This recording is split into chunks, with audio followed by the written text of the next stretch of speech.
शिक्षक समन्वय संघाचं आंदोलन असल्यामुळे हे सर्व त्यात सामील आहे.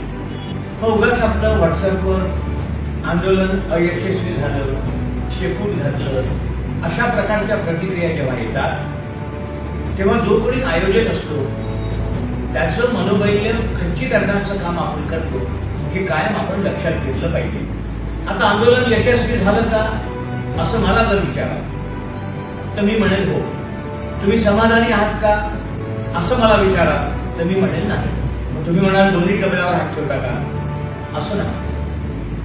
मी जो निर्णय झाला त्या निर्णयाप्रती समाधानी नाही. निर्णय तात्काळ व्हावा अशी अपेक्षा होती. आता निर्णय तात्काळ झाला नाही.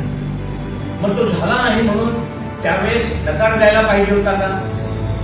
त्यातून काय मिळालं असतं, हातात काय लागलं असतं? अहो, शेवटी नेत्यांची जबाबदारी असते की आंदोलन यशस्वी कसं करायचं. त्या ठिकाणी मैदानावर जेव्हा माननीय दादाजी भोसले, माननीय गिरीश महाजन, माननीय मंगेश चव्हाण हे सगळे आले होते तेव्हा त्यांना जर त्या क्षणाला आपण म्हटलं असतं की आम्हाला हे मान्य नाही आणि ते निघून गेले असते, मग पदरी काय पडलं असतं? तुम्ही थोडं आत्मचिंतन करा, आत्मपरीक्षण करा. जे काही पदरात पाडून घेतलं ते महत्वाचं नाही का? समजा ते वापस गेले असते आणि आंदोलन संपलं असतं, शेवटचा दिवस होता, काहीही मिळालं नसतं, पुन्हा डिसेंबरमध्ये ये रे माझ्या मागल्या तेच करावं लागलं असतं.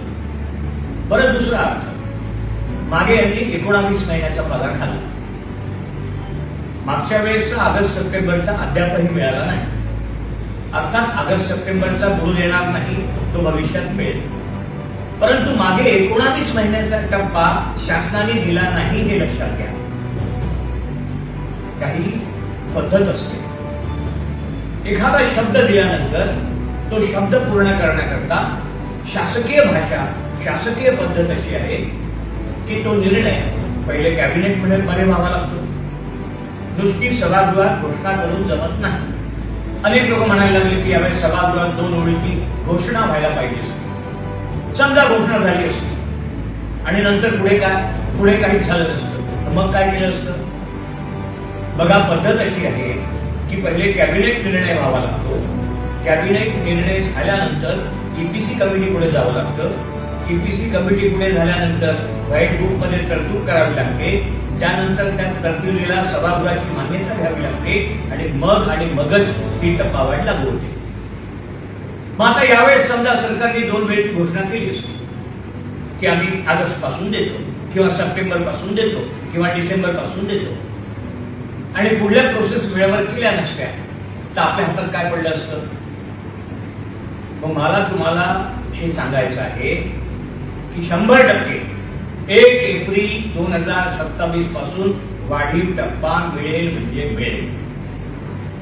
मी स्वतः त्या ठिकाणी, माजी आमदार दत्तात्रय सावंत त्या ठिकाणी, आम्ही तब्बल 11 दिवस होतो. पहिल्या दिवशी किती लोक होते तुमचे? 9 लोक. तुम्ही सांगता 65,000 आहोत. 8 तारखेला अत्युच्च बिंदू जेव्हा होता तेव्हा आपण बोलायला लागलो, हो 9,000 होते, 10,000 होते.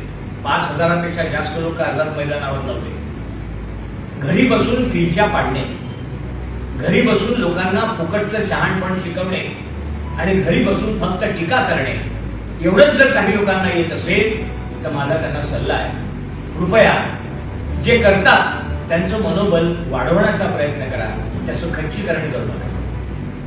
काल मला खंडेराव जगदा यांचा फोन आला.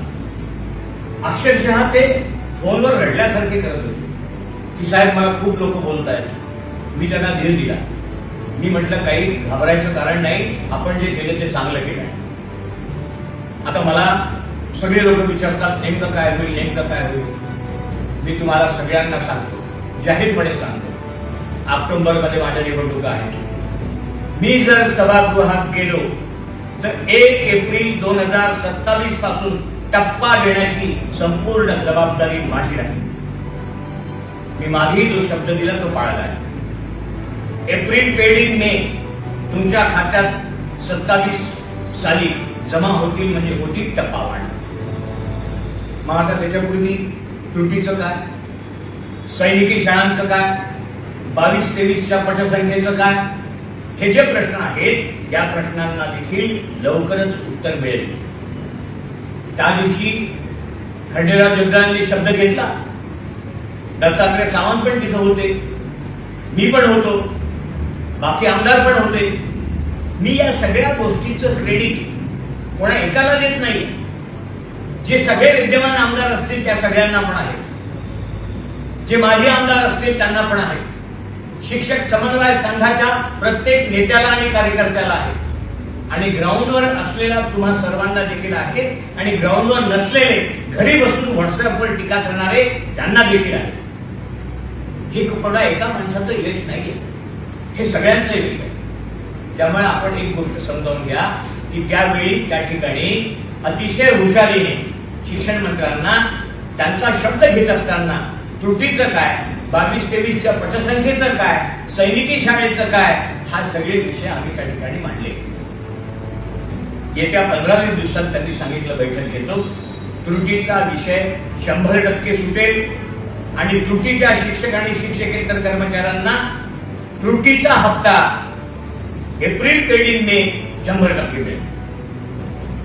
22-23ची विद्यार्थी संख्या, पुणे स्तरावरील शाळा आणि इतर काही म्हणजे सैनिकी शाळांना समान टप्पा, हे सगळे विषय येत्या 15 ते महिन्याभरात निकाली लावण्याचं काम आम्ही सगळे मिळून करू.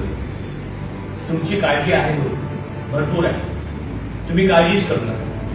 फक्त आता तुमची जबाबदारी पण काय आहे ना, ती तुम्ही नीट समजा. तुम्हाला इतकंच सांगतो की सगळे लोक, सगळेच्या सगळे आमदार, सगळे माजी आमदार, सगळे नेते हे संवेदनशील आहेत. तुमच्यासोबत कोणीही राजकारण करत नाही, तुमच्या भावनांशी कोणीही खेळत नाही. तुमचं भलं व्हावं असंच सगळ्यांना वाटतं, आणि ते करण्याचा आम्ही पूर्णपणे प्रयत्न करतो आहे. तुम्ही फक्त पाठीवर हात ठेवून लढ म्हणा, मी लढतोय, सगळ्यांना घेऊन लढतोय. धन्यवाद.